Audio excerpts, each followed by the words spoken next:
Hello everyone, welcome to my channel. हम आज जा रहे हैं सिद्धिविनायक मंदिर मुंबई दर्शन करने के लिए।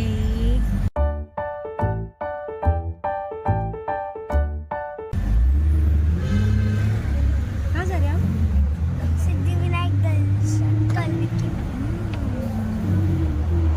सो आम्ही पकडली होती बेस्ट बसची 521 बस नंबर। ही बस आधी ना सिद्धिविनायक मंदिराजवळ डायरेक्ट पोचायची, पण नंतर चेंज झालं.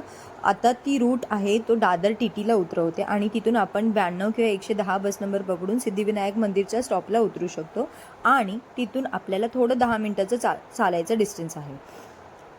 जसं तुम्ही बघू शकता की खूप गर्दी होती. तरी मी वर्किंग डेला गेली होती शुक्रवारी. खूप गर्दी होती तरीही त्या दिवशी. पण मेन म्हणजे मला एकच भीती होती की भार्गवी एवढी चालेल की नाही, पण ती चालली. एवढा वेळ चालेलच नाही तर ती लाईनमध्येही खूप शांतपणे उभी होती. थोडंफार मध्ये करायची की मम्मी मला पाठीवर घे, पण तरी तिने खूप चांगलं कोप केलं माझ्याबरोबर. आणि हे बघा, हे आहे लाईनीतले गणपती बाप्पा आणि हे आहेत आपले सिद्धिविनायक महाराज. आम्हाला लाईनीत ऑलमोस्ट 1.5 तास झाला होता. मी सकाळी 8:45 नाही 9:45 पोचलो होतो.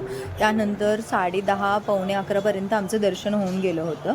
दर्शन झाल्यानंतर मला एक मोठा डाऊट होता की पुढे जायचं कुठे, कारण की मला काही रूट माहीत नाही की कुठे कसं जायचं. आणि एकच गोष्ट मी ऐकली होती की दादर चौपाटी पण आहे. तर माझी इच्छा होती की दादर चौपाटीला जावं आणि ती मी भार्गवीसमोर बोलून गेली. आणि तिला बीच म्हणजे प्रचंड असं आवडतं.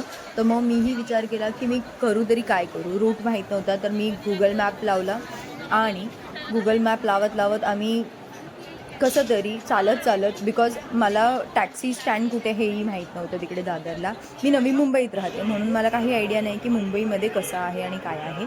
मग आम्ही चालत ऑलमोस्ट अर्धा तास चालल्यानंतर आम्हाला हा बीच दिसला.